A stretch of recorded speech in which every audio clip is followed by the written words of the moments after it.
या विश्वामध्ये आई बापासारखं श्रेष्ठ दैवत नाही. जिवंतपणी माणसाला आई बापाची किंमत कळत नाही. एकदा का गेले नंतर किती रडलं फायदा होणार नाही. एकदा का आई बाप या जगातून या विश्वातून निघून गेले, जगभरात आई दिशेनं कुठेही जरी फिरलात ना, गेलेले आई बाप माणसाला परत कधी मिळणार नाही. कारण का, ते आई बाप बस बस बस ते आई बाप या जगातून या विश्वातून आपल्या मुलांना आपल्या घराण्याला सोडून कुठे गेलेले असतात. गेली दुरी दिगंतरा पुन्हा येणे नाही घरी. विजला हो नंदादीप कशी जाऊ मी मंदिरी. लाडकी माझी आई वाट पहा ती कैवारी. भोळी रखुमाई गेली झाली उदास पंढरी. श्रद्धांजली देता थर ठरे माझी काया. राहू दे रे माझी आई मोक्षपदी देवराया. एकदा का आपली आई, एकदा का आपला बाप या जगातून निघून गेला, शेजारच्या आईला दुसऱ्याच्या बापाला कितीही प्रेमानं आई आई म्हणा, बाबा बाबा म्हणा, एकदा का आपली आई या जगातून निघून गेली तर दुसऱ्याच्या आईला प्रेमानं कितीही आई म्हटलं ना, शेजारची आई आपली आई कधीच होऊ शकत नाही. एकदा का आपली आई गेली, आई आई करीते आई कोणीच होईना. माझ्या आईची घसर शेजे नारीला येईना. आई आई करीते आई सुखाचा सागर.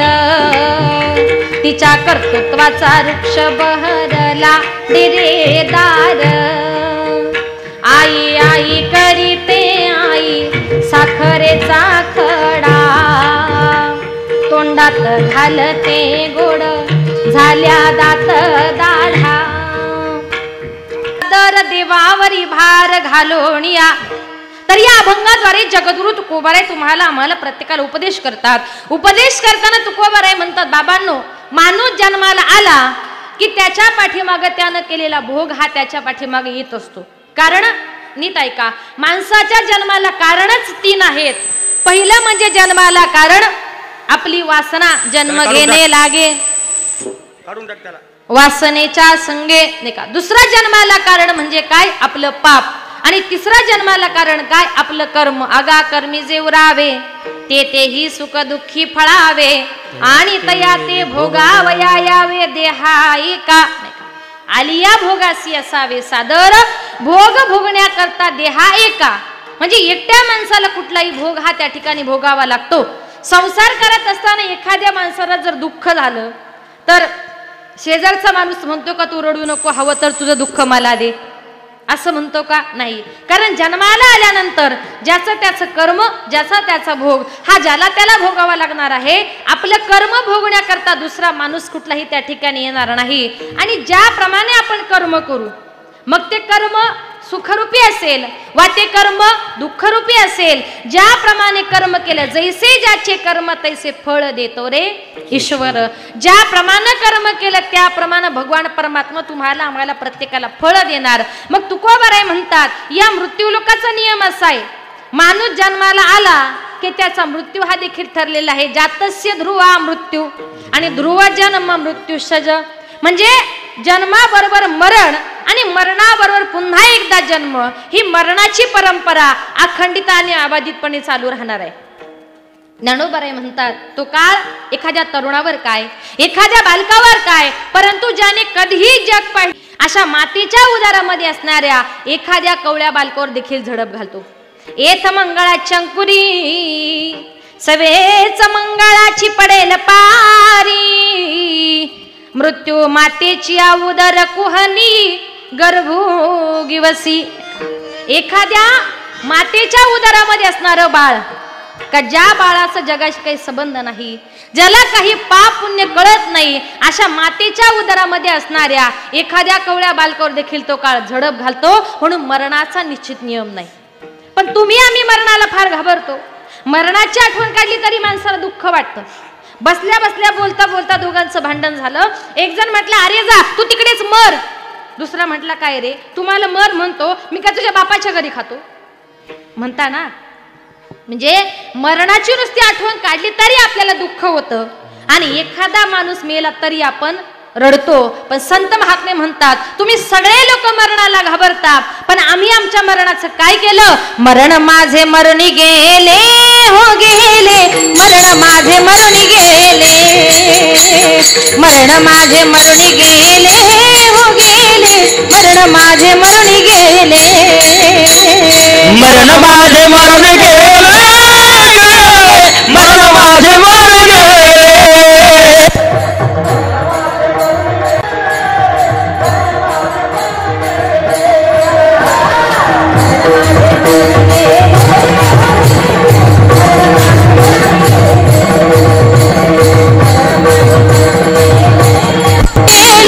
मरण माझे मरुनी गेले मरण माझे मरुनी गेले मरण माझे मरुनी गेले मरण माझे मरुनी गेले मरण माझे मरुनी गेले. मजा केले अमर अमर मजा केले अमर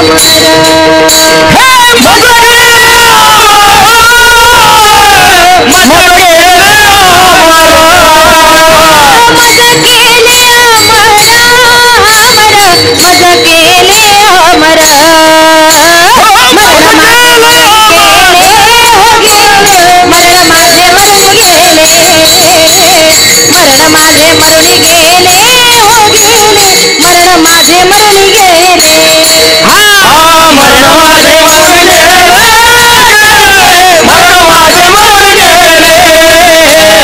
मरण माझे मरुनी गेले मरण माझे मरुनी गेले.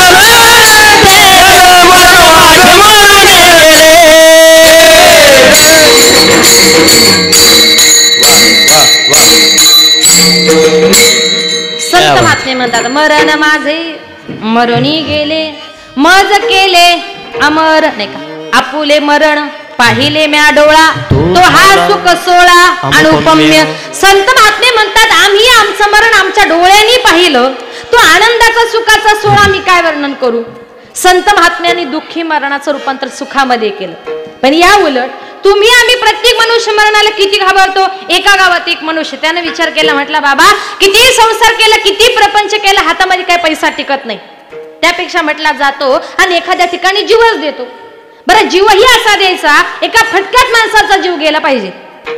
त्याच्या लक्षात आलं की अरे आपल्या गावाजवळून ट्रेन जाते ट्रेन आली तिच्या खाली जीव दिला की म्हटला माणसाचा जीव जाणार म्हणून तो मनुष्य संसाराला फार कंटाळला. रागाच्या भरामध्ये सकाळी सकाळी उठला रागाने ट्रेन खाली जीव द्यायला चालला. आता ट्रेन खाली जीव द्यायला चालला पण बरोबर जेवणाचा डब्बा घेऊन गेला. चालला कुठे जीव द्यायला बरोबर जेवणाचा डब्बा घेऊन गेला आणि रुळाच्या मध्ये जाऊन बसला.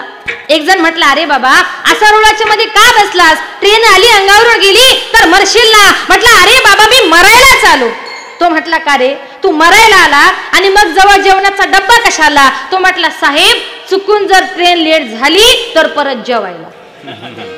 आलाय कुठे मरायला. तो मरायला आला पण पोटाची चिंता करतो. इतकं आपण आपल्या देहावर आपल्या जीवावर प्रेम करतो. पण उलट संत महात्मे काय म्हणतात आपुले मरण पाहिले म्या डोळा तो हा सुख सोळा अनुपम्य. हा संत आणि माणसातला फरक आहे. म्हणून तुकोबरायांनी सांगितले जन्माला आले ना मरण मात्र तुम्हाला चुकवता येणार नाही. मरण हे देवाधिकानं चुकलं नाही तुमच्या आमच्या सारख्या सामान्य माणसाचं काय. 9 भी मर गई 10 भी मर गई 88 33 कोटी देवता मर गई पड़े काल की फांसी का अजब तड़ाखा बे तू क्या जाने लड़का बे. 33 कोटी देवता मर गए रामकृष्ण ही आले गेले. इथे नाही उरो आले अवतार इथे नाही उरो आले अवतार इथे नाही उरो आले अवतार इथे नाही उरो आले अवतार जीवा किती इथे नाही उरो आले अवतार इथे नाही उरो आले अवतार इथे नाही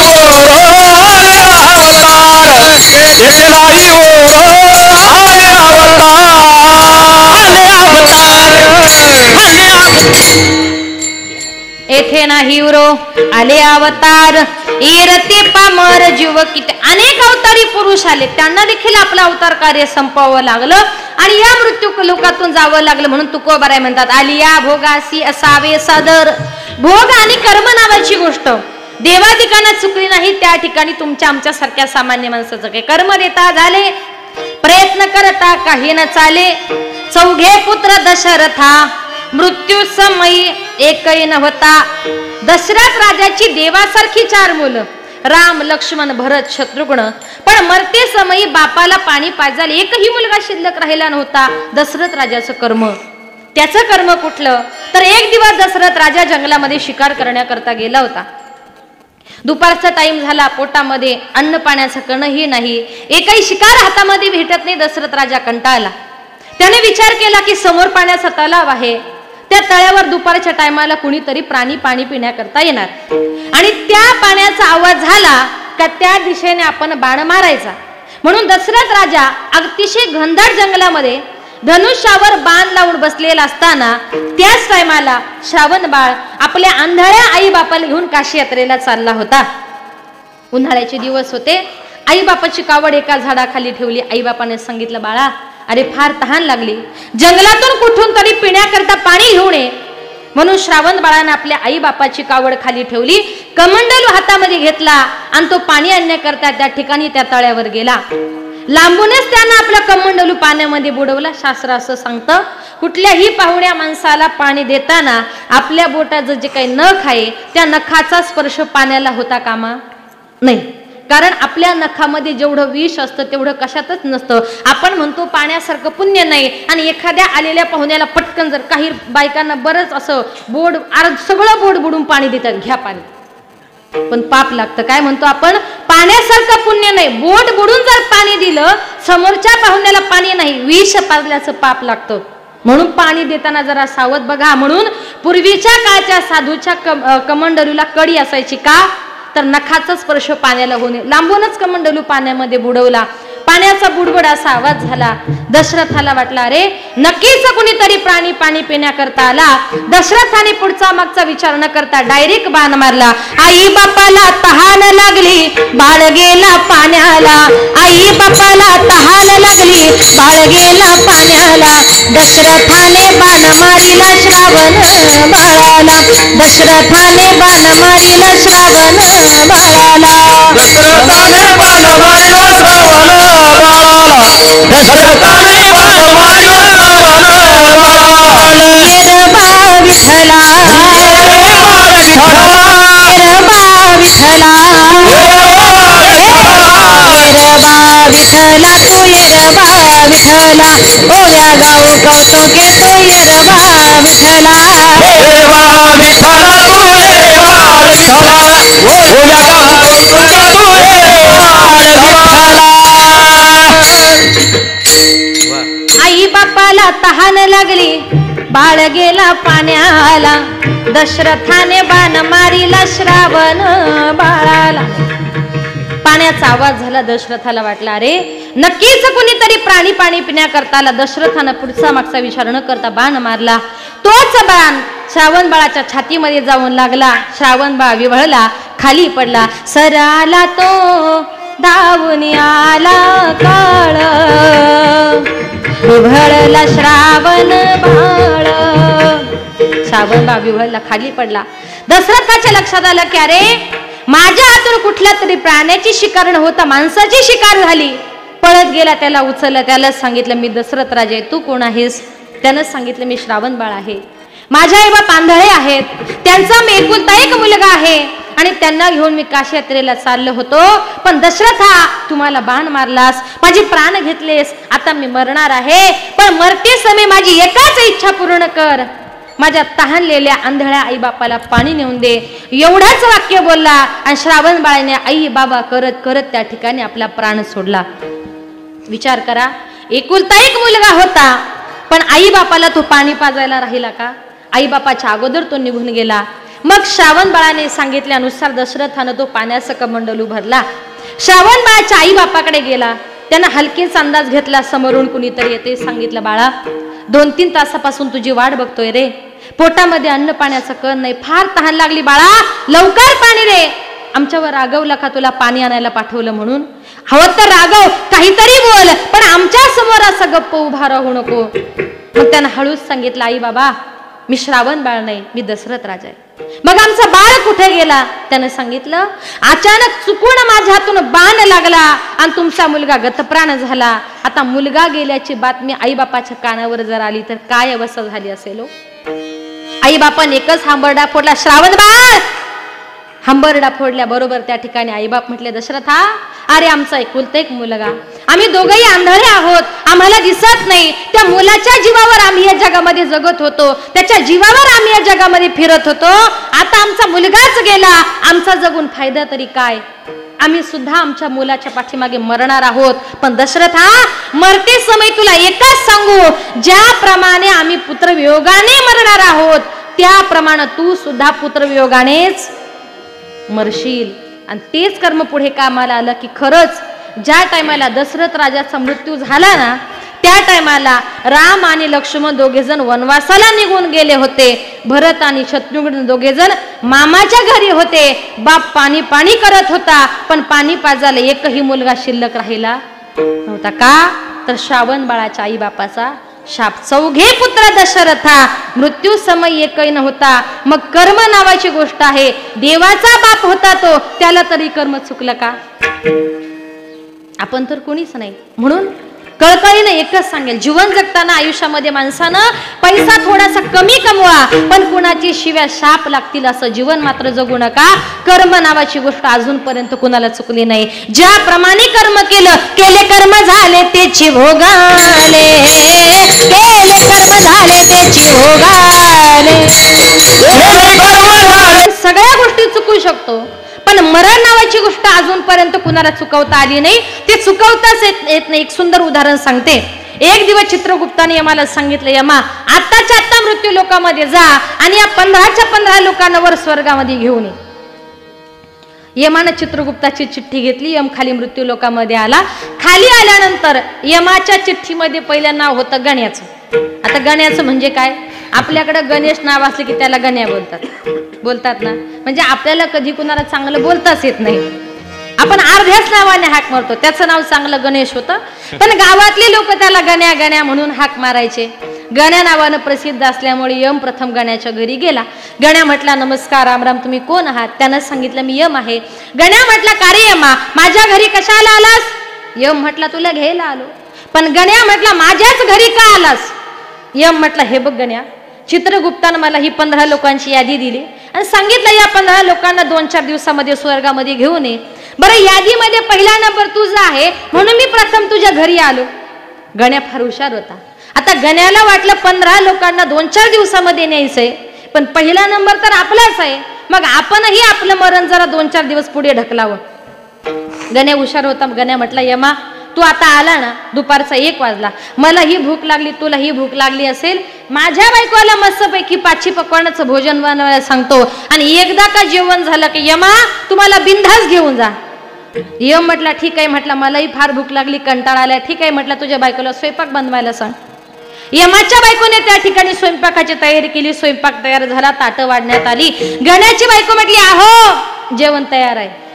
गण्या लगेच किचन मध्ये गेला आणि गण्यानं काय केलं, यमाच्या जेवणाच्या ताटामध्ये गुंगीचं औषध टाकलं. कशाचं? दृष्टांतातला यम बर का, नाही तर पाहुण्यालाच मारायला एखाद्या. गुंगीचं औषध टाकलं. ताटं वाढण्यात आली. गण्या आणि यम दोघं जण जेवण करायला बसले. आता यमाच्या जेवणामध्ये गुंगीचं औषध असल्यामुळे जेवल्या बरोबर यमाला गुंगी आली आणि जेवल्या जागीच यम झोपला. गण्याला वाटलं यम झोपला, आता काय हा लवकर उठणार नाही आणि आपल्याला आपलं मरण आता पुढे ढकलायचं आहे, आता हाच टाइम योग्य आहे. म्हणून गण्यानं काय केलं, यमाच्या खिशातली ती मोठी चिठ्ठी काढून घेतली आणि त्या चिठ्ठीमध्ये पहिलं गण्या नाव होतं ना, त्या गण्या नावाची सगळी खाडाखोड केली आणि सगळ्यात शेवटी नाव लिहिलं गण्या. काय केलं, पहिलं नाव खोडून टाकलं आणि सगळ्यात शेवटी नाव लिहिलं गण्या, कारण त्याला वाटलं यम मला सगळ्यांची शेवटी घेऊन जाईल. आता संध्याकाळी यमाची गुंगी उतरली. यम उठला. यम म्हटला, गण्या अरे मी तुझ्यावर फार खुश आहे. गण्या म्हटला, का रे यमा एवढा खुश कशाला झालास? यम म्हटला, हे बघ गण्या, अरे मृत्यू लोकात अनेक वेळा आलो, अनेक लोकांच्या घरी गेलो, पण साधं कोणी चहा नाही विचारला रे. पण तुझ्या घरी आल्यानंतर मला मात्र पाची पकवानाचं भोजन काय, आराम काय, म्हणून गण्या मी तुझ्यावर एवढा खुश आहे, एवढा खुश आहे. आणि मी तुझ्यावर खुश होऊन असं ठरवलंय गण्या, मी असं करतो, तुला नेण्याऐवजी यादीत जातं शेवटी नाव आहे ना त्यालाच मी घेऊन जातो. शेवटी नाव कुणाचं होतं? मग त्याचं मरण त्याच्या हाताने त्यानेच लिहिलं. म्हणून माणूस सगळ्या गोष्टी चुकू शकतो, पण मरण नावाची गोष्ट माणसाला चुकवता येत नाही. कारण तुमच्या आमच्या देहावर चाले हे शरीर, कुणाची या सत्य कोण बोलविते हरिवीन. महाराज म्हणतात, आज हे तुमचं माझं शरीर चालतंय, आपण बोलतो, ही कुणाच्या सत्तेनं? सगळं काही भगवंताच्या कृपेनं.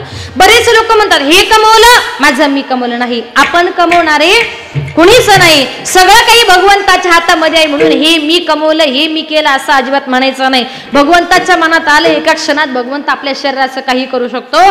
जोपर्यंत देहावर परमेश्वराची सत्ता आहे तोपर्यंत आपण व्यवस्थित आहोत. कारण ज्ञानोबा एके ठिकाणी म्हणतात, जोपर्यंत आपलं देवाचं भजन पूजन कीर्तन चालू आहे तोपर्यंत यमाची लेखणी बंद पडते. यमो म्हणे कवणासी यमावे, दमो म्हणे कवणासी दमावे, तीर्थे म्हणती काय खावे, दोष गदासी नाही. जोपर्यंत आपल्या देवाचं भजन पूजन कीर्तन चालू आहे तोपर्यंत यमाची लेखणी बंद पडते. आणि जेवढा काळ आपला वाईट ठिकाणी खर्च होतो तेवढं माणसाचं आयुष्य कमी होतं. आयुष्य वाढवण्याकरता एकच उपाय, ते म्हणजे परमेश्वराचं नामचिंतन. आजही तुम्हाला खरं सांगते, खऱ्या कलियुगाला आज या ठिकाणी सुरुवात झाली. हा जो कोरोना नावाचा रोग आला यानं संपूर्ण विश्व बंद पाडलं. नवे नवे आपले धार्मिक कार्यक्रम, आपली मंदिरं, कीर्तन, भजन सगळी काही बंद पाडली. म्हणजे पूर्वीच्या काळी जसं भगवंत जन्माला यायच्या अगोदर पापीजा भक्त दैत्य ते मातले, धरणीसी झाले ओझे त्यांचे. जसे वाईट लोक भगवान जन्माला यायच्या अगोदर जी माजली होती त्यांनी कीर्तन भजन बंद केली होती. आज तीच कंडिशन झाली. आज कलियुगाला प्रारंभ खऱ्या अर्थानं झालाय. आणि तो कली जो आहे ना तो तुम्हाला आम्हाला देवाचं नामचिंतन करू देत नाही. पण तुम्हाला खरं सांगते, आणि मग जी लोक देवाचं नामचिंतन करणार नाही त्यांचा नंबर लवकर ठरलेला आहे. पण ज्याला याच्यातून वाचायचं आहे मग वाचण्याकरता एकच उपाय, कलियुगा माझी करावे कीर्तन, तेने नारायण दिल भेटी. संत महात्मे काय म्हणतात, कलियुगामध्ये जर वाचायचं असेल कीर्तन ऐका, भजन ऐका, सगळं काही तुम्ही श्रवण करा. कलियुगामध्ये हे सगळं श्रवण केल्यानंतर तुमचा आमचा प्रत्येकाचा उद्धार होणार आहे. कारण महाराजांनी म्हटले, मरणाकरता स्थळ काळ वेळ या तीनही गोष्टी ठरलेल्या आहेत.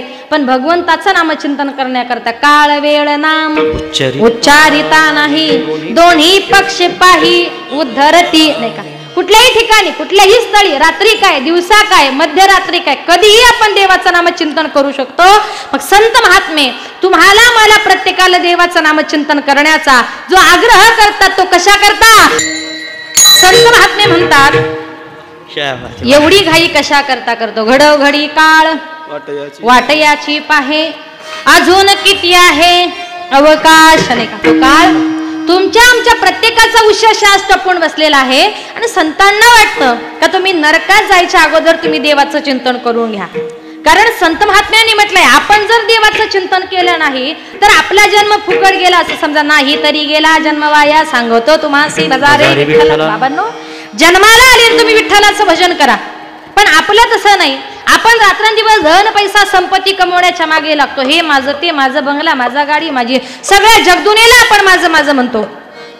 पण संत महात्मे म्हणताय, ज्या धनाला, संपत्तीला, बायकोला, मुलांना तुम्ही सगळ्यांना माझं माझं म्हणता ना, माणूस मेल्यानंतर या सगळ्या गोष्टी कुठे असतात? तो एका सुभाषितकाराने सुंदर वर्णन केले. धनानी भूमय पश्वस्य गोष्टे, कांता गृहद्वारे, जन स्मशाने, देह चित्तायाम परलोक मार्गे. माणूस मेल्यानंतर धन पैसा बँकेत, गाय बैल म्हैस गोठ्यात, बायको दारापर्यंत, सोयरे धायरे स्मशानापर्यंत, आणि हा एकटाच मात्र आगीमध्ये जळत असतो. एक उदाहरण सांगते. एका सज्जन गृहस्थाला 3 मित्र होते. 3 मित्र असे होते, एक मित्र अतिशय जवळचा, दुसऱ्या मित्रावर पहिल्यापेक्षा थोडंसं कमी प्रेम, आणि तिसरा मित्र असा होता त्याची वर्षातून 1-2 वेळा कधीतरी भेट व्हायची. आता एक दिवस या सज्जन गृहस्थावर विनाकारण काहीतरी खुनाचा आरोप आला. तो कोर्टात गेला. जज साहेबांना सांगितलं, साहेब मी खून केला नाही, अगर करणारही नाही, हा विनाकारण माझ्यावर काहीतरी खोटा आळ आलेला आहे. जज साहेब म्हटले, ठीक आहे, तू तुला साक्षीदार घेऊन ये. आनंदाने पहिल्या मित्राकडे गेला, सांगितलं, मित्रा तुला माहिती आहे मी खून केला नाही, अगर करणारही नाही, तेव्हा तू माझ्या बरोबर कोर्टात चल आणि माझ्या बाजूने साक्ष दे. याचा पहिला मित्र म्हटला, बाबा मला माहितीये तुझं माझ्यावर खूप प्रेम आहे, माझंही तुझ्यावर जीवापाड प्रेम आहे, पण मला कोर्टाची फार भीती वाटते. तुझ्या प्रेमाकरता म्हटला मी घरातून जज साहेबांना फोन करून सांगतो, पण कोर्टात येणार नाही. आता मला सांगा, किती घरातून फोन केल्यावर जज साहेब आपली साक्ष घेतील? नाही घेणार. मग नाराज झाला, दुसऱ्या मित्राकडे गेला, सांगितलं, मित्रा तुला माहिती आहे मी खून केला नाही, अगर करणार नाही, कृपा करून माझ्या बरोबर चल ना, माझ्या बाजूने कोर्टात साक्ष दे. याचा दुसरा मित्र म्हटला, बाबा तुझ्या प्रेमाकरता मी तुझ्या बरोबर येतो, पण मला कोर्टाची फार भीती वाटते. तुझ्या प्रेमाकरता मी येईल, पण कोर्टाची पायरी सुद्धा चढणार नाही, कोर्टाच्या बाहेरून सांगेल तू खून केला नाही. हा म्हटला, तुझाही मला काय उपयोग. तिसऱ्या मित्राकडे गेला, सांगितलं, मित्रा तुला माहिती मी खून केला नाही, अगर करणारही नाही, तेव्हा तू माझ्या बरोबर कोर्टात चल ना, माझ्या बाजूने साक्ष दे. याचा तिसरा मित्र चांगला होता, याच्या बरोबर आला, त्याने यमाच्या दरबारामध्ये साक्ष दिली, हा निर्दोष सुटला. तुम्ही सांगाल तो माणूस कोण, त्याचे 3 मित्र कोण, त्यांची नावं काय, त्यांची गावं काय, कुठल्या जिल्ह्यातले, कुठल्या तालुक्यातले, तुमच्याच तालुक्यातली, नीट ऐका. नाही का, ज्याच्यावर विनाकारण खोटा तो सज्जन गृहस्थ, म्हणजे इथं बसलेले तुम्ही आम्ही आपण सर्वजण. आणि आपला पहिला मित्र म्हणजे आपण जिच्यावर, पुरुष लोकांकरता प्रश्न आहे बर का, जो सगळ्यात अगोदर उत्तर देईल त्याला 5 लाख बक्षीस. हा उत्तर द्यायचं पण खरं द्यायचं, अजिबात खोटं बोलायचं नाही. प्रश्न असा आहे, आपण जिच्यावर आपल्या जीवापेक्षाही जास्त प्रेम करतो अशी आपली, मी बोललं खरं बोलायचं, अशी आपली, मी काय बोललं, खरं उत्तर दिलं तर 5 लाख मिळतील बाबा, खोटं उत्तर द्यायचं नाही, अशी आपली कोण पुरुष मंडळ? बायको. बघा, आई बोलायची हिम्मत सुद्धा नाही. सर्वस्व स्वामिनी म्हणविसी कांता, आणि ती ही केस देता रडतसे. पहिला मित्र म्हणजे आपली बायको, आपल्या बरोबर येत नाही. दुसरा मित्र म्हणजे कोण? कवनाचे मायबाप, कवनाचे मायबाप, कवनाचे गणगोत मृग जळावत जाईल रया. दुसरा मित्र म्हणजे आपले आई वडील, भाऊ बहीण आपल्या बरोबर येत नाही. तिसरा मित्र म्हणजे कोण? तुम्ही आम्ही सगळे सोयरे सर्वजण. त्याच्या अंत्यात्रेला आपण एकत्र आलो, त्याला अग्नी डाग दिला, तो एकटाच मात्र निघून गेला. आपण आपल्या घरी निघून गेलो जिवंतपणे. एक माया नावाची गोष्ट अशी आहे, त्या मायेपोटी मनुष्य सगळ्या जगदुनीला माझं माझं म्हणतो, पण तसं जर पाहिलं या विश्वामध्ये कुणीच कोणाचा नाही, एकच आहे, तो आपला भगवान परमात्मा. आणि म्हणून महाराजांनी म्हटले, जीवन जगताना तुमच्या वाट्याला कितीही जरी दुःख आलं, याला त्याला अजिबात सांगत बसायचं नाही. आणि त्यातल्या त्यात खास स्त्रियांकरता सांगते. स्त्रियांची गंमत अशी आहे, घरामध्ये सासूशी, नवऱ्याशी, दिराशी, जावाशी, कुणाशी जरी भांडण झालं, लगेच शेजारच्या घरात जायचं आणि आपल्या घरच्यांची घराणी शेजारीन बाईला सांगायची. ती शेजारीन बाई तोंडावर चांगलं म्हणते, हा तुझी सासू अशी तो तसा, पण मनातल्या मनात म्हणते, बरं झालं हिच्याशी भांडण केलं. असावे सादर देवावरी भार घालोणिया. तुकोबरे म्हणतात, दुःखाचा भार सरळ देवावर घाला. देवावर जर भार घातला, भगवान परमात्मा तुमचं दुःख हलकं केल्याशिवाय राहणार नाही. एक सुंदर उदाहरण तुम्हाला सांगेल का, भगवान परमात्मा देव जो आहे, प्रत्येक संकटातून तारणारा तो भगवान परमात्मा आहे. म्हणून सगळ्यांना विसरा, पण भगवान परमात्म्याला मात्र कधी विसरायचं नाही. काही काही लोकांना सकाळी सकाळी देवपूजा करायची म्हटली का फार कंटाळा येतो. म्हणजे चहाची कप बशी वाजली का लगेच घालील लोटांगण, अशी आपली गंमत आहे. पण म्हणजे सकाळी सकाळी माणसाने जरा थोडीफार देवपूजा करावी, देवाचं नामचिंतन करावं. आणि ज्या लोकांना देवपूजेचा कंटाळा आहे ना, त्यांच्या कुटुंबातला एखादा माणूस गेला, म्हणतात बरं झालं 10 दिवस सुटलो आता, अशी कंडिशन आहे. पण देवपूजेचा कंटाळा करू नका. आपण कितीही देवाला विसरण्याचा प्रयत्न केला, पण भगवंत मात्र आपल्या भक्ताला विसरत नाही. देवाचं पहिलं कार्य भक्ता राखे पायापासी दुर्जनासी सहारी. भक्ताचं रक्षण करणं हे देवाचं कार्य आहे. म्हणून आपण देवाला कितीही विसरण्याचा प्रयत्न करा. आषाढी यात्रेच्या निमित्ताने एक वारकरी बाबा पंढरपूरला निघाले. त्यानं आपल्या मुलाला सांगितलं, बाळा पंढरपूरच्या आषाढीची वारी आहे, मी जरा 2-4 दिवस पंढरपूरला चाललो, तू काय कर, पहाटे 4ला उठून जरा देवपूजा करत जा. मुलगा म्हटला, बाबा पहाटे 4ला उठणं वगैरे मला काही जमणार नाही, आणि मी काय देवपूजा करणार नाही. बाबा म्हटले बाळा असं नको करू. अरे मी 50 वर्षापासून देवपूजा करतोय, पण 4-5 दिवस जर तर खंड पडला तर एवढ्या वर्ष केलेली देवपूजा फुकट जाईल. मुलगा म्हटला ठीक आहे बाबा, तुम्ही पंढरपूरला जा, मी बरोबर घरी देवपूजा करतो. आता बाप पंढरपूरला निघून गेला. बाप गेल्यानंतर बिचारी आई, तिला काळजी, मुलगा उठतो की नाही, देवपूजा करतो की नाही. ती बिचारी रात्रभर जागी. पहाटे 4ला उठली, मुलाला म्हटली उठ बाळा, अरे 4 वाजले, पटकन जरा देवपूजा करून घे. मुलगा म्हटला काय गाई, अगं पहाटे 4ची चांगली साखर झोपेची वेळ आणि सारखी कटकट लावली, देवपूजा कर देवपूजा करीन 9-10 वाजता. आई म्हटली बाळा असं नाही, देवाला कटकट म्हणू नये. मुलगा कटकट म्हटल्याबरोबर आई रागाच्या भरात उठली, तिने त्याच्या ताडकन थोबाडीत मारली. एवढी जोरात थोबाडीत मारल्याबरोबर त्याला असा राग आला. रागाच्या भरामध्ये सकाळी उठल्या रागाने डायरेक्ट आपल्या सासूरवाडीलाच निघून गेला. आता सासूबाई पहाटे दारात उभी होती आणि तिने जावयाला लांबूनच पाहिलं. म्हटली जावई बापू, अहो बरं झालं देवानं तुम्हाला पाठवलं, अहो बरं झालं पंढरीच्या पांडुरंगाने तुम्हाला पाठवलं.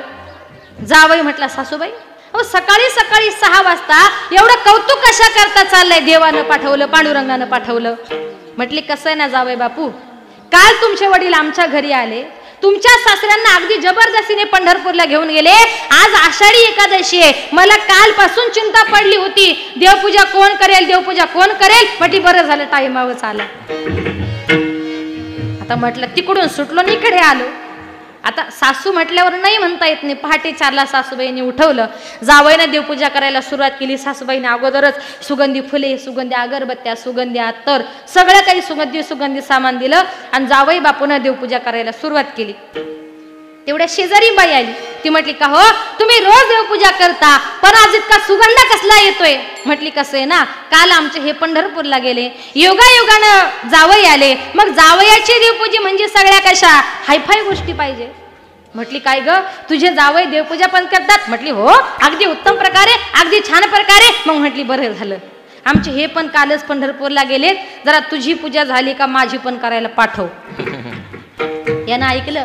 हा म्हटलं आता काय देवपूजा सोडत नाही, रोज पहाटे 4ला उठायचं, या 2-4 घरची देवपूजा करायची. त्यापेक्षा म्हटलं मी जातो आणि एखाद्या विहिरीमध्ये जीव देतो.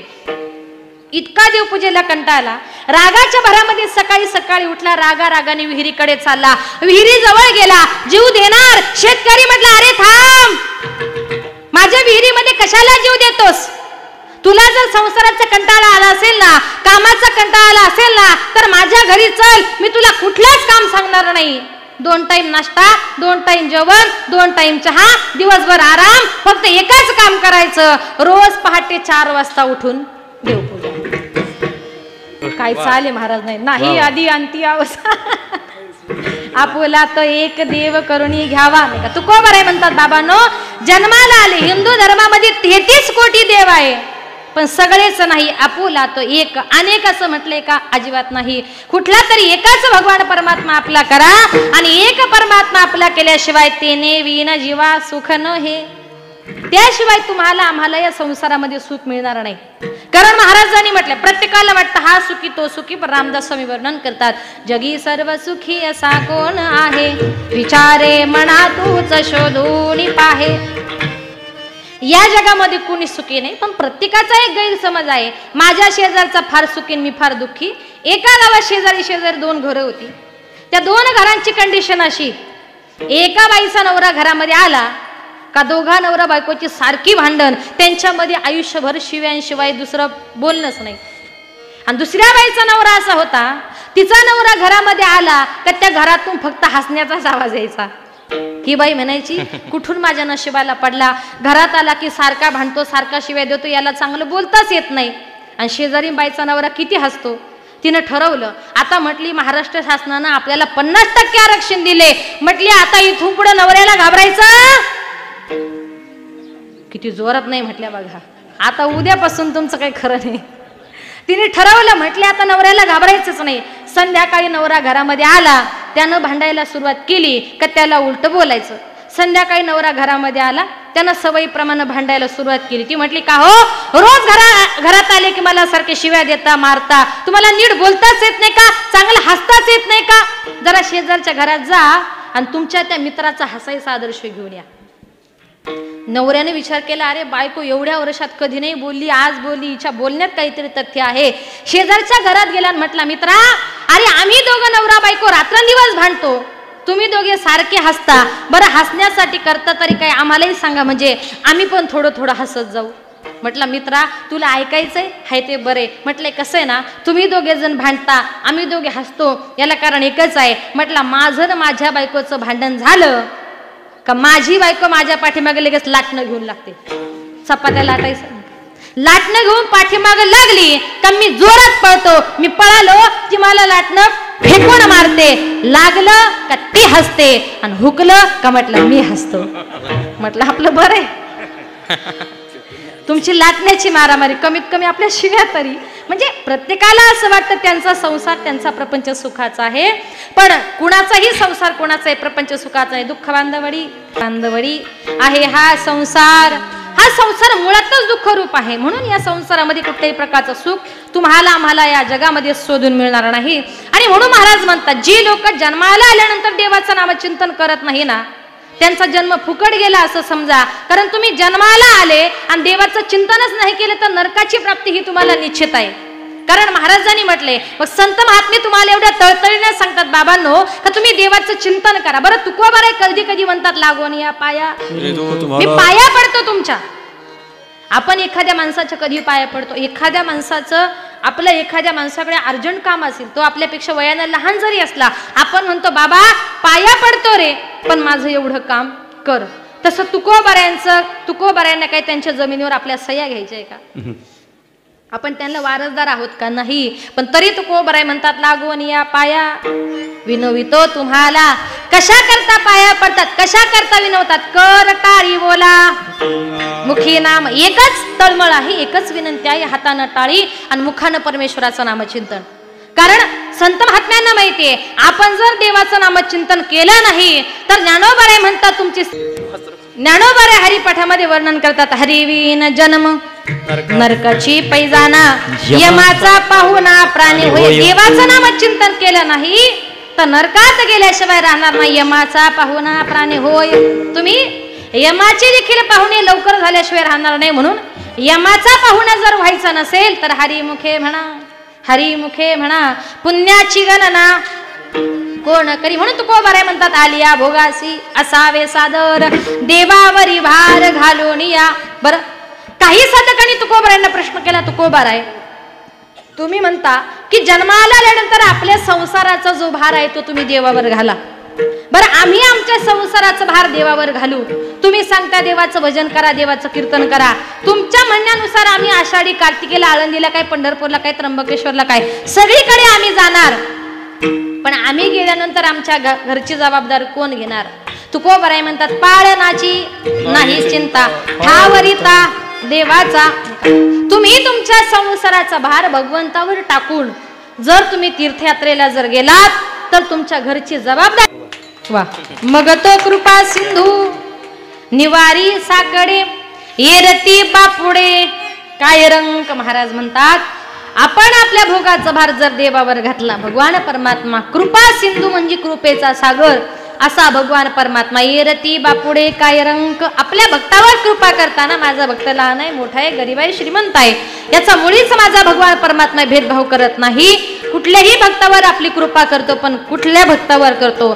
जो भक्त त्याचं मनापासून चिंतन करेल. एकदा सगळ्यांनी मोठ्या प्रेमानं हातानं टाळी आणि मुखानं परमेश्वराचं नामचिंतन करा. विठोबा असावे सादर, देवावरी भार घालून या, मग तो कृपा सिंधुडे येरती बापुडे काय रंक.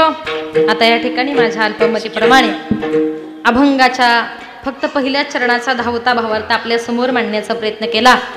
संत महात्म्यांच्या अभंगावर म्हणजे 2 तासात सगळ्या चरणावर बोलणं म्हणजे शक्य नाही, पण माझ्या अल्पमतीप्रमाणे जेवढं सांगण्याचा प्रयत्न केला. इथून पुढे उरलेल्या वेळेमध्ये जास्त वेळ घेणार नाही. शेवटचे 10 मिनिटांमध्ये थोडंसं आई वडिलांविषयी बोलते. या विश्वामध्ये आई बापासारखं श्रेष्ठ दैवत नाही. जिवंतपणी माणसाला आई बापाची किंमत कळत नाही. एकदा का गेले नंतर किती रडलं फायदा होणार नाही. एकदा का आई बाप या जगातून या विश्वातून निघून गेले, जगभरात आई दिशेनं कुठेही जरी फिरलात ना, गेलेले आई बाप माणसाला परत कधी मिळणार नाही. कारण का? ते आई बाप बस बस बस. ते आई बाप या जगातून या विश्वातून आपल्या मुलांना आपल्या घराण्याला सोडून कुठे गेलेले असतात. गेली दुरी दिगंतरा पुन्हा येणे नाही घरी. विजला हो नंदादीप कशी जाऊ मी मंदिरी. लाडकी माझी आई वाट पहा ती कैवारी. भोळी रखुमाई गेली झाली उदास पंढरी. श्रद्धांजली देता थर ठरे माझी काया. राहू दे रे माझी आई मोक्षपदी देवराया. एकदा का आपली आई एकदा का आपला बाप या जगातून निघून गेला.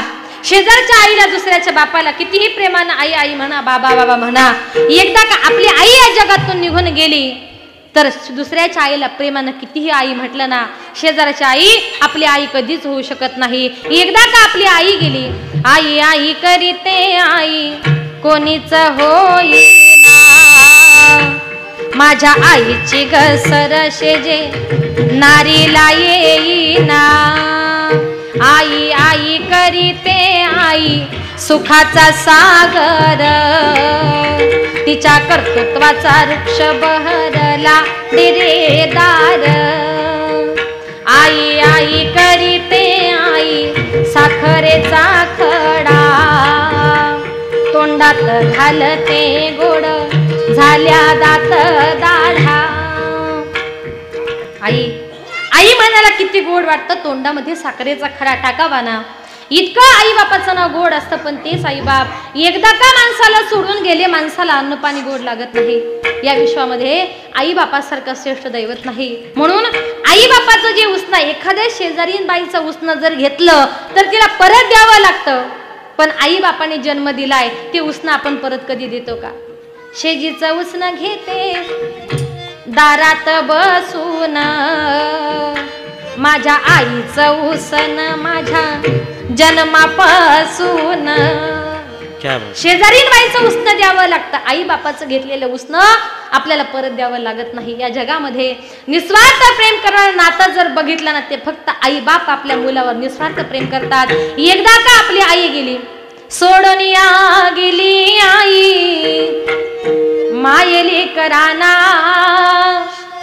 सोडून या गेली आई मायले कराना. आई आई आई हाका मारू मी कुणाला. आई आई आई हाका मारू मी कुणाला. आई आमच्यासाठी कष्ट केले फार. आई आमच्यासाठी कष्ट केले फार. सोडून या गेली आई सारा परिवार. सोडून या गेली आई सारा परिवार. लेकी सुना रडत बसती काना कोपऱ्याला. लेकी सुना रडत बसती काना कोपऱ्याला. आठवण येते आई त्याच घडीला. आठवण येते आई त्याच घडीला. सोडून या गेली आई मायली कराना. सोडून या गेली आई मायली कराना. आई आई आई हाका मारू मी कुणाला. आई आई आई हाका मारू मी कुणाला. एकदा का आपली आई या जगातून या विश्वातून निघून गेली तर आपली आई आपल्याला कधी मिळणार नाही. म्हणून आपली आई ती आई आणि शेजारची आई ती आई. आपल्या आईचं प्रेम आपल्या आईची माया दुसऱ्याची आपली आई कधी देणार नाही. एका 6 वर्षाच्या मुलाची आई वारली म्हणून त्याच्या बापानं त्याच्याकरता दुसरी आई म्हणून घरात आणली. एक 2-4 महिन्यानंतर बापानं त्याला प्रश्न विचारला, का रे बाळा तुझी पहिली आई आणि तुझी दुसरी आई याच्यात तुला फरक काय वाटतो. त्या 6 वर्षाच्या बाळानं उत्तर दिलं, बाळा माझी पहिली जन्म देणारी. त्या बापानं प्रश्न विचारला, बाळा तुझी पहिली आई आणि तुझी दुसरी आई याच्यात तुला फरक काय वाटतो? त्या छोट्याशा बाळानं उत्तर दिलं, बाबा माझी पहिली जन्म देणारी जी आई होती ना ती अतिशय खोटारडी होती, नेहमी ती खोटं बोलायची. पण बाबा माझी दुसरी जी आई आहे ना ती अतिशय खरी आहे, ती मला फार आवडते. बापानं तोंडामध्ये बोट घातलं. मुलगा आपल्या स्वतःच्या आईविषयी असा बोलूच कसा शकतो? बापानं त्या छोट्या बाळाला विचारलं, बाळा तू म्हटला का माझी पहिली आई खोटारडी होती आणि दुसरी आई खरी आहे, बाळा तू असं कसं म्हणाला? तेव्हा त्या 6 वर्षाच्या बाळानं उत्तर दिलं की बाबा मी माझ्या आईला जन्म देणाऱ्या आईला खोटारडी म्हटलो याला कारण का माझी आई मला सांगायची, बाळा शाळेतून घरी यायला उशीर जर झाला तर तुला जेवायलाच देणार नाही असं मला म्हणायची बाबा. पण शाळेतून मी उशिरापर्यंत जर घरी आलो नाही ना ती आई गावामध्ये गल्ल्या मला फिरायची, मला पकडून आणायची आणि स्वतःच्या हाताने जेवण भरवायची. मी तिला खोटारडी म्हणतो का? ती म्हणायची तुला जेवण देणार नाही पण तिच्या हाताने मला जेवण भरवायची म्हणून मी तिला खोटारडी म्हणतो. पण बाबा माझी दुसरी आई खरी आहे, कारण ती मला म्हणते, बाळा शाळेतून जर उशिरा घरी आला तर तुला जेवायला देणार नाही. आणि खरंच बाबा शाळेतून मी 2 मिनिटं जरी उशिरा आलो ना ती आई मला दिवसभर उपाशी ठेवते. म्हणून आपली आई ती आई आणि दुसऱ्याची आई ती आई. दुसऱ्याची आई आपल्या आईचं प्रेम, आपल्या आईची माया आपल्याला कधी देणार नाही. आज योगायोग आला म्हणून सांगते, दिवाळीचा सण आजपासून सुरू झालाय. आज वसुबारस आहे, उद्या धनत्रयोदशी आहे, परवा लक्ष्मीपूजन आहे, लगेच भाऊबीज आहे. म्हणून आई बाप बहीण भावंड ही सगळी नाती जपण्याचा प्रयत्न करा. ही नाती फार महत्वाची आहे. आताच्या काळामध्ये आपण जर बघितलं आई बापाविषयी बहीण भावाविषयी आज लोकांना प्रेम राहिलं नाही. पण बहिणीचं भावाचं नातं किती गोड असतं. भावा ग बहिणीचं किती गोड से नात ज्याला त्याला कळे एका हृदयात. भावाचं आणि बहिणीचं अतिशय जवळचं नातं असतं. पण कुणीतरी एक परघरची मुलगी घरामध्ये येते आणि संपूर्ण घरदार फोडून टाकते. पण तुम्हाला सांगते ती बहीण भावंड म्हणजे कशी असतात. बहीण भावंड एका झाडाची संतर आली परायाची नारतीन पाडील अंतर. बहीण भावंड एका भाकरीचा काला मायेच्या हृदयात दोघांचा जन्म झाला. ती बहीण भावंड एका झाडाच्या 2 फांद्या. पण कुणीतरी एक परघरची मुलगी घरात येते, संपूर्ण घरदार फोडते. पण जी मुलगी घर फोडेल तिचं कधी चांगलं होणार नाही. या विश्वामध्ये आई बाप बहीण भावंड यांच्यासारखं सुंदर नातंच या जगात नाही. पण आताच्या काळामध्ये बरेच भाऊ आहेत त्यांना आपल्या बहिणीविषयी प्रेम राहिलं नाही, बहिणीविषयी माया राहिली नाही. 4-4 बहिणी असतात, एकुलता एक भाऊ असतो आणि मग त्या बहिणी आईबाप गेलेले असतात. शेवटी त्या बहिणी भावाला म्हणतात, दादा या जगामध्ये आम्हाला कोणाचा आधार नाही, तू आमचा एकुलता एक भाऊ आहेस. आम्ही 4 ज्या बहिणी आहोत त्या कुठे असतो? आम्ही 4 बहिणी 4 डोंगराच्या आड सख्या भाऊ राया खुशाली पत्र धाड. दादा अरे आम्ही 4 बहिणी आहोत, तू आमचा एकुलता एक भाऊ आहे, तू आमच्या घरी येऊ नको. पण एकच कर, आम्ही कशा आहोत, आमची मुलं बाळं कशी आहे याची नुसती चौकशी तरी कर. अरे आम्ही 4 बहिणी म्हणजे कुठे राहतो? आम्ही 4 बहिणी 4 गावाच्या चिमण्या सख्या भाऊ राया एका रातीच्या पाहुण्या. दादा लग्न अगोदर हक्काने सांगणार हे घर माझं आहे, माझ्या बापाचं आहे. पण लग्नानंतर या घरावर आमचा अधिकार नाही दादा. लग्नानंतर फक्त एकाच मुक्कामा करता येऊ. दादा जास्त नको रे, फक्त एका रात्रीपुरतं प्रेम दाखव, एका रात्रीपुरती माया दाखव. मग बहिणीनं अशी विनंती केल्यानंतर दिवाळ सण जवळ आला की भावाला वाटतं की अरे माझ्या बहिणीसाठी काहीतरी साडी चोळी घ्यावी. भाऊ साडी घ्यायला निघाला पण भाऊ जे लांबून त्याला धक्का मारतील त्याला काय म्हणते, भाऊ घेतो साडी भाव जाई देते धक्का, तुमच्या बहिणीला भारी साडी घेऊ नका. काय म्हणते, साडी घ्यायला चाललात ना जरा हलकीच घ्या, जास्त महागाची घ्यायची भानगडीत पडू नका, सध्या कोरोनाचं फार मोठं संकट आहे. पण तुम्हाला सांगते बहीण त्याची आहे, साडी किती हजाराची घ्यायची हे त्याला ठरवू द्या, तुम्ही त्यांच्यामध्ये मध्यस्थी करायला जायची नाही. आणि तुम्ही तुमच्या नंदबाईला म्हणजे तिला जर तुम्ही चांगली साडी घेऊ दिली नाही तर तुमची भाऊजाई देखील तुम्हाला चांगली साडी घेऊ देणार नाही, लक्षात ठेवा. देवाघरचा न्याय आहे जसंच तसं. आणि मग अशा प्रकारे त्या भावाला बहिणीविषयी फार प्रेम असतं. पण कुणीतरी एखादी मुलगी येते आणि ती नाती तोडून जाते. आणि मग आताच्या काळामध्ये खरंच काही काही भावांना आपल्या बहिणीविषयी प्रेम नाही, माया नाही. त्यांचं प्रेम, त्यांची माया कुठं गेली आहे का?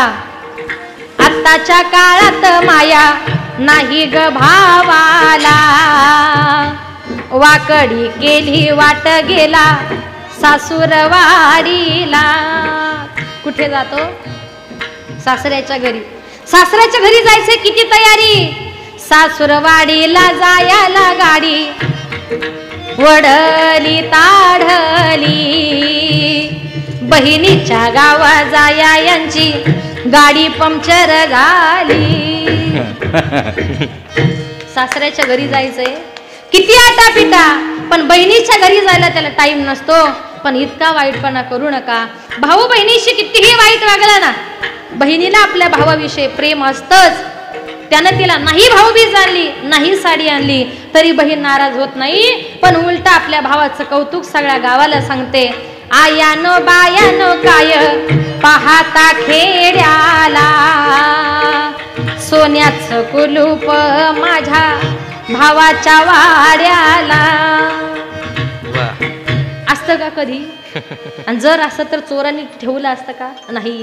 पण भावावर असणारं प्रेम, म्हणून आई बाप बहीण भावंड ही नाती, सगळी नाती फार महत्वाची आहे. नाती जपण्याचा या ठिकाणी प्रयत्न करा. आणि म्हणून सगळ्या या विश्वामध्ये आई बापासारखं, बहीण भावंडांसारखं श्रेष्ठ दैवत आणि आपल्यावर जीवन लावणारं नातं दुसरं कुणीच नाही. ही जी बाकीची जी नाती आहेत ती काहीच कामाची नाही. रक्ताचं नातं हे सगळ्यात महत्वाचं असतं. आणि म्हणून आज या ठिकाणी कैलासवासी हेमीबाई आप्पा राठोड या आईंना आपल्यातून जाऊन 1 वर्ष या ठिकाणी पूर्ण झालेलं आहे. आणि त्या मातेला भावपूर्ण आदरांजली श्रद्धांजली वाहण्याकरता आपण सर्वजण या ठिकाणी पुन्हा एकदा जमलेलो आहोत.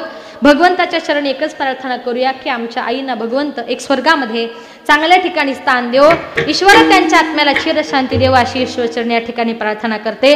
आईंच्या पश्चात त्यांची 2 मुलं आणि त्यांच्या 5 मुली, खूप मोठा असा परिवार आहे. खरंच आज ह्या आईच्या ज्या काही मुली आहेत त्या या घरात आल्यानंतर आपल्या स्वागतासाठी असणारी आई आपल्याला आज दारात दिसणार नाही. घराच्या कुठल्याही कोपऱ्यात जरी तुम्ही शोधलं तर ती आई आज आपल्यातून निघून गेलेली आहे. ती माता, ती आई मात्र आपल्याला दिसणार नाही. आमचे आदरणीय साहेबराव भाऊ राठोड आणि त्यांच्या सौभाग्यवती आमच्या सुमनताई राठोड या दोघांनी हा कार्यक्रम खूप सुंदर प्रकारे आयोजित केला. एवढ्या लांबून मला या कार्यक्रमाकरता आमंत्रित केलं. खरंच आमच्या भाऊंचे खूप मोठे मनपूर्वक आभार मानेल. सामाजिक, आध्यात्मिक, राजकीय सगळ्या कामामध्ये आमच्या साहेबराव भाऊंचा खूप मोठा वाटा आहे. आणि भगवंत अशीच चांगले कार्य त्यांच्या हातून घडून घेऊ. कारण आई गेले तेव्हा देखील 13 दिवस त्यांनी या ठिकाणी कीर्तनाचे, भजनाचे खूप चांगले असे कार्यक्रम आयोजित केले होते. निश्चितच अशी मुलं जर जन्माला आली तर निश्चितच आई बापाची सेवा करणारी चांगली मुलं जर जन्माला आली, आईसा पुत्र देगा गोंडा, त्याचा तिन्ही लोकी झेंडा, पुत्र असावे तर असे भाऊंना द्यावे तेवढे धन्यवाद, त्यांच्या परिवाराला द्यावे तेवढे धन्यवाद थोडेच आहेत. हा कार्यक्रम करण्याकरता आमचे भगीनाथ भाऊ राठोड यांनी देखील खूप चांगल्या प्रकारचं सहकार्य केलं. त्यांचे देखील मनपूर्वक या ठिकाणी आभार मानते. अगदी साहेबराव भाऊ कालपासून म्हणजे त्यांना झोपच नाही. मला मुंबईवरून यायचं म्हटल्यानंतर त्यांनाही फार टेन्शन. पहाटे 4 वाजल्यापासून माझ्याशी कॉन्टॅक्ट करत होते, ताई निघाल्या का?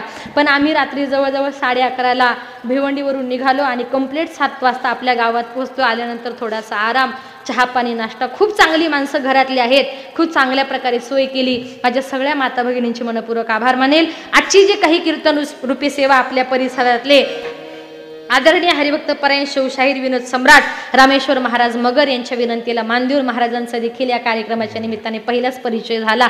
आणि मग अशीच म्हटलं, महाराजांना सांगितलं की नियोजन चांगलं करा.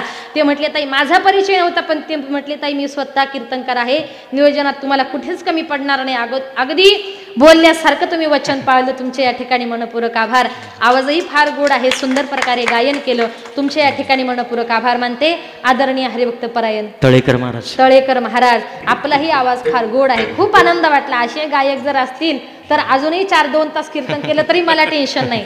आणि इकडे असलेले आमचे महाराज, आपण देखील खूप सुंदर प्रकारे सेवा दिली. सगळ्या टाळकऱ्यांचे आभार. आता मला काही तुमचा परिचय नाही, तुमच्या तालुक्यात तुमच्या परिसरात मी पहिल्यांदाच आले आणि हा योग केवळ आमच्या साहेबराव भाऊंच्यामुळे आणि मगर महाराजांच्यामुळे आला. त्यांच्याही मनापासून हां यूट्यूबला कार्यक्रम भरपूर आहेत. हां तुम्ही तिथे ऐकले असतील. या कार्यक्रमाकरता ज्यांनी 2 तास खूप सुंदर प्रकारे मृदुंगाची सेवा दिली ते आपल्या परिसराचं भूषण आदरणीय हरिभक्त परायण अमोल महाराज अमोल महाराज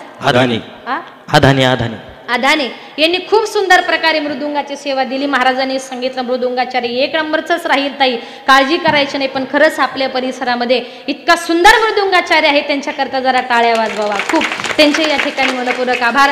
माझ्याबरोबर आलेले नेहमीच माझ्या कार्यक्रमाला असतात ते आमच्या भिवंडी तालुक्याचं ठाणे जिल्ह्याचं भूषण आमचे आदरणीय हरिभक्त परायण तेजस महाराज मडवी. त्यांचंही महाराष्ट्रात खूप मोठं नाव आहे. या ठिकाणी आले, 2 तास खूप सुंदर प्रकारे सेवा दिली. तुम्ही बघितलंच असेल. महाराजांचे या ठिकाणी मनपूर्वक आभार मानते. हार्मोनियमची सेवा ज्यांनी दिली त्या आमचे महाराज, त्यांचे या ठिकाणी मनपूर्वक आभार मानते. या कार्यक्रमाकरता विनेकरी महाराज 2 तास सेवा दिली, त्यांचे आभार. आणि आमचा गोड सुंदर आवाज तुमच्यापर्यंत ज्यांनी पोहोचवला ते सिस्टीमवाले दादा, खरंच इतकं सुंदर ऑपरेटिंग तुम्ही केलं, अप्रतिम. काय बोलावं तुमच्या ऑपरेटिंगला, इतका सुंदर आवाज दिला. अशी सिस्टीम असेल तर आम्हालाही गायन करायला टेन्शन नाही. वा, म्हणजे किती अभ्यास आहे त्यांचा ऑपरेटिंगमध्ये. खूप सुंदर ऑपरेटिंगवाले आहात, म्हणून तुमचेही आभार. कारण याचं सिस्टीमचं नावच आहे माऊली सिस्टीम, म्हणजे भगवंताची कृपाच तुमच्यावर आहे, म्हणून तुमचे या ठिकाणी मनपूर्वक आभार मानेल. या कार्यक्रमाकरता माझे पती श्री आदरणीय श्री प्रकाश पांडुरंग पाटील, वडूनवघर तालुका भिवंडी. माझे मिस्टर भिवंडी तालुक्यामध्ये वडूनवघर गावचे 10 वर्ष जवळजवळ ते सरपंच होते. आता ग्रामपंचायतमध्ये ते सदस्य आहेत. म्हणजे ते राजकारणात आहे, मी परमार्थात आहे, पण साथ देतात, याला फार मोठी किंमत आहे. आणि माझी छोटीशी मुलगी 3 वर्षाची आमची ध्येया पाटील, तिचं नाव ध्येया आहे. आणि माझी नगर जिल्ह्यामध्ये मुलींची वारकरी शिक्षण संस्था आहे, मी त्यालाही नाव दिले ध्येयपूर्ती संत मुक्ताई मुलींची वारकरी शिक्षण संस्था. माझ्या मुलीच्या नावानेच मी ती सुरू केली. त्या संस्थेतलीच माझी विद्यार्थिनी कृपाली चिकणे या ठिकाणी आली, तिचे या ठिकाणी मनपूर्वक आभार मानेल. तुम्ही सगळा श्रोतवर्ग या कार्यक्रमाला मोठ्या संख्येने उपस्थित झालात. आणि खरंच म्हणजे हे वातावरण जर बघितलं, लोक एकत्रित येण्याचं वातावरण नाहीये, पण आपल्याला हा आनंद आहे, म्हणून आपण सर्वजण या ठिकाणी आलात. आणि सुंदर प्रकारे सर्वांनी ही कीर्तनरूपी सेवा श्रवण केली. आपल्या सगळ्या श्रवणकर्त्यांचे मनपूर्वक आभार मानेल. समोर बसलेली माझी वारकरी संप्रदायातील वारकरी मंडळी, आमचे जे महाराज लोक आहेत, भाऊ आहेत समोर, म्हणजे ही माणसं जर बघितली, खरंच तुम्ही सगळे अभ्यासू आहात. तुमच्या समोर माझ्यासारखीने कीर्तन करायचं म्हणजे फार मोठी परीक्षा होती. आपल्या सगळ्यांच्या ठिकाणी मनपूर्वक आभार मानेल. ज्यांनी या ठिकाणी 2 तास या कार्यक्रमाचं शूटिंग केलं ते मराठी हॉटस्पॉट ऐका मंडळी ऐका, त्यांचं वाक्य फार छान आहे, मराठी हॉटस्पॉट. म्हणजे माझ्याही भिवंडी तालुक्यामध्ये माझ्या गावात जेव्हा सप्ताह झाला तेव्हा तुमचे शूटिंगवाले तिथंही आले होते आणि आजही तुम्ही इथं आलात. तुमचे मनपूर्वक आभार मानते. फक्त चांगलं दाखवण्याचा प्रयत्न करा, क्लिअरिटी. आपले या ठिकाणी मनपूर्वक आभार मानेल. आणि बोलताना जर काही चुकलं असेल तर क्षमा असावी. जे काही चांगलं असेल ते तुम्ही घेण्याचा प्रयत्न करा. झालेली सेवा विठ्ठल रुक्मिणीच्या चरणी समर्पित करते. 2च मिनिटामध्ये फक्त भैरवी म्हणा, सरळ सरळ कीर्तन रूपी सेवा संपली. 2 हा हा हा बस तेजस बस, सरळ मराठी हॉटस्पॉट. हो मंडळी, हो हॉटस्पॉट इथंच आहे बर का. तर मग चला, चॅनलला सबस्क्राईब करा आणि घंटी नक्की वाजवा.